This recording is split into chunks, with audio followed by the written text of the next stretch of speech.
soo dhawaada waxa jira warar lagu baahiyay baraha bulshada oo sheegaya maxaabiistii la socdo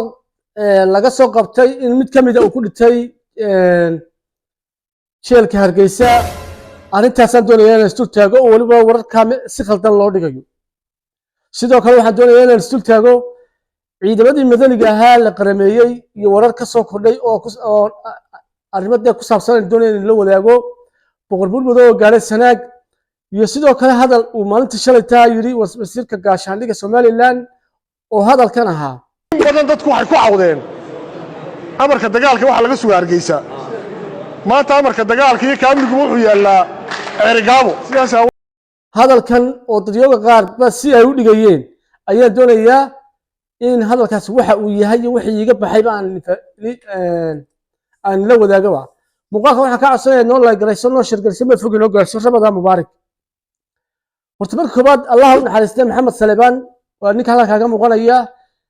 wuxuu kamid ahaa maxaabiistii laga soo qabtay Laascaanood waa uu dhintay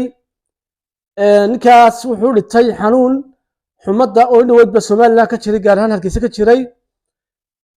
isbitaalka Hargeysa loo cararay halkaas ayaan ku dhintayna waxaanu qadar leeyahay oo dhacay oo xanuun xumada sidii xumad qofka loo qabanayo waliya ayuu dhintay sida igu maqaalaa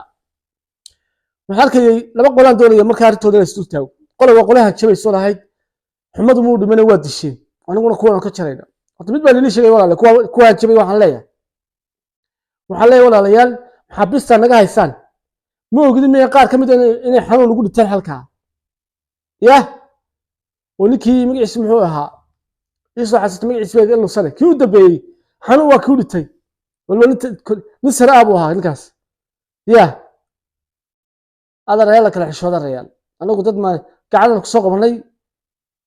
gacan gabadha meesha dawlad baa ka jirta adeer maleeshiyad beelad iyo arka xisbani ma garatay ninkaas oo bala kaxeeyay isbitaalka dhexdiisa ku dhintay walaaqii u dhintay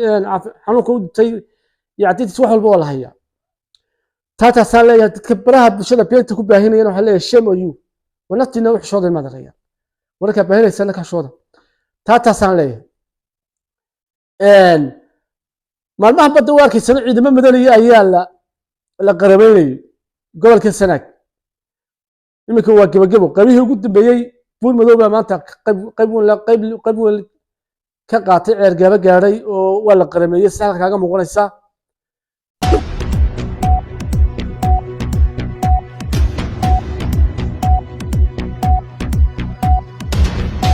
dadka ciidankii madaniga ahaa la qarameeyay tababar baa loo bilaabay sida igu maqaalaa oo wala tababaraya oo wada ciisaas ciidan qaran ku yahay markii hore ciidan qaran wanaagsan ciidanka madaniga ee habar jacayl garxas baa doonaya la mideeyo in magaraysa in la qarameeyo taa waxa raacda ciidamada kalena waa loo soo socdaa sida igu maqaalaa mid baa walaalayaal inii sheegaya marka niyo ciidan la sameysanayo baahi baa loo sameystaa baahidii hadii la yiri waa laga kafeynaya oo ay yiraahdeen sidii dawladdu hadlaysay kow wasiirka arrimaha gudaha shalta wuxuu sheegay bal ma baan iga faahfaahsanay wuxuu yiri amarkii ciidanku ay ka sugu jireen Hargeysa Sanaag gudaheeda ayaa laga siinayaa amarna cid laga sugmaayo marka xabad lagu soo ridana way ka jawaabayaan buu badan dadku waxay ku cawdeen amarka dagaalka waxa laga soo Hargeysa maanta amarka dagaalka iyo kaamilku wuxuu yaalaa Ceerigaabo sidaas awadeed amar dambe oo laga sugayo Hargeysa tog dheer oo iyo agaga kala toona ma jiro wuxuu noqon doonaa gobol isku filan awoodiisa military iyo amarkiisaba anigu hadalka waxaan u fahmay shalhan markii hore deeqad ciidanka amar la siiyo weer kasta kama jawaabi jirin laakiin say waxaan u fahmay inuu leeyahay waxay u amran yihiin su'aal kasta la soo weydiiyay ciidanka qaranka Jamhuuriyadda Soomaaliya jiidaha jooga inay ka jawaabaan Sanaag oo kaliya ma aha markuu leeyahay Sanaag gudaheeda laga jawaabaya waa taliyaasha khusaysan ciidanka hogaaminaya ka jawaabaya kala dagaalka oranaya taasaan u fahmay hadduu arinku sidaa yahayna taa alxamdulillah rabbil caalamiin waa sideen doonaynay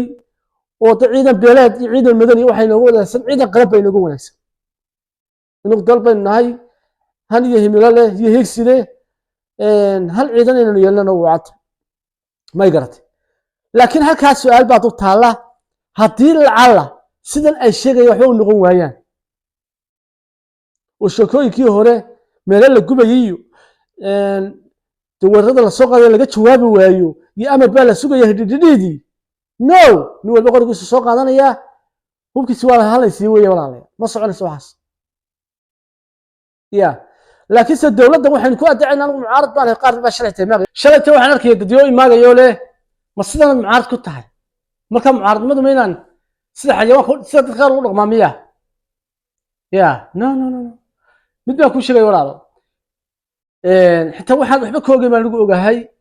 ma gartan sida meelahan ka nacnacliya walaalmey madaxweynaha somaliland tala dalka imika haya arrimo aan ogaaday baa xitaa jira iyo meel ma garatay marka imika ma jeclayna waxyaalaha qaar ka hadlo oo meelaha banaanka keeno waa sid ciidan may garatay wada ogeydeen aniga wanigii aad u taageersanaan lahaa ciidamada madaniga ah hubaa la soo iibsado ha la isdifaaco deegaanada ha la ilaaliyo wanigii calareer u tirnaya darkiisii may garatay mid kale horta waa nin yar saxaya baahida difaaca dalka iyo dhulkeena iyo xoolaheena iyo deegaanadeena hubka waxaan u iibsaday inaan ku difaacno Soomaaliya haddii baahidii layna ka kafeeyo oo dowladda laga kafeeyso waxay naga maqan ma jiraan mid kale walaal waa ku daraya dadkii isfahmaan baa fiican reer iyo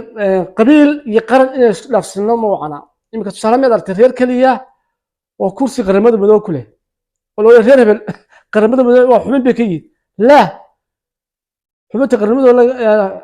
qaramada madow laga mid noqdaa waxa weeyaan waa wadan iyo qaran iyo dal dhisan weeyaan taasna Somaliland bay ku tagi kartaa halka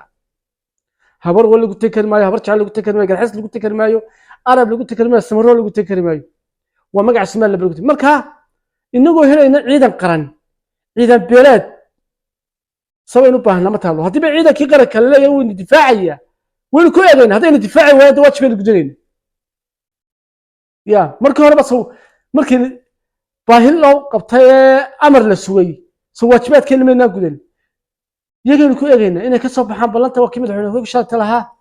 difaacii dalka anaga inagala wareegnay mas'uuliyadda anaga la wareegnay may garatay mid kale waa nagu daraya dee ciidamada madaniga ah mushahar bay baahay waxyaabahan dee qurba jooga laga qaado kuma filna iyaga meesha gaar sidoo eego lacag waxlaan bay meesha ugu dhiteen mushahar iyo qaramayn iyo wax walba u baahan walma garatay madaxweynuhu wuxuu saxan horta uu taageerayna wuxuu qaldana uu ka soo jeednaa mucaaradnimadu dee maaha mid yar baan u saxay dadka mucaaradnimadu waa wax la saxay in dee mucaarado imka qof saad kale dama yahay mucaarad ah oo ka soo jeedaa ninka la mucaaradnimadu buu shibeleeda qofka binaadamku inuu doodiisa hadalkiisa iyo wuxuu mucaaradayo inuu meelayo weeyaan aragtidaada wixii hadalka ka faatimo saxa soo qalad ma teegu dhaaf muuqaalka inuu la galay inoo shargareeya هي ودنا هالسؤال بوديني ونيجي بقول كل معلومات واجب أجيبه حاجة قصبة يا برنامج كفرت سبحان الله تجيسان وبقول كل معلومات اللي قصبة كم تيجي يقولها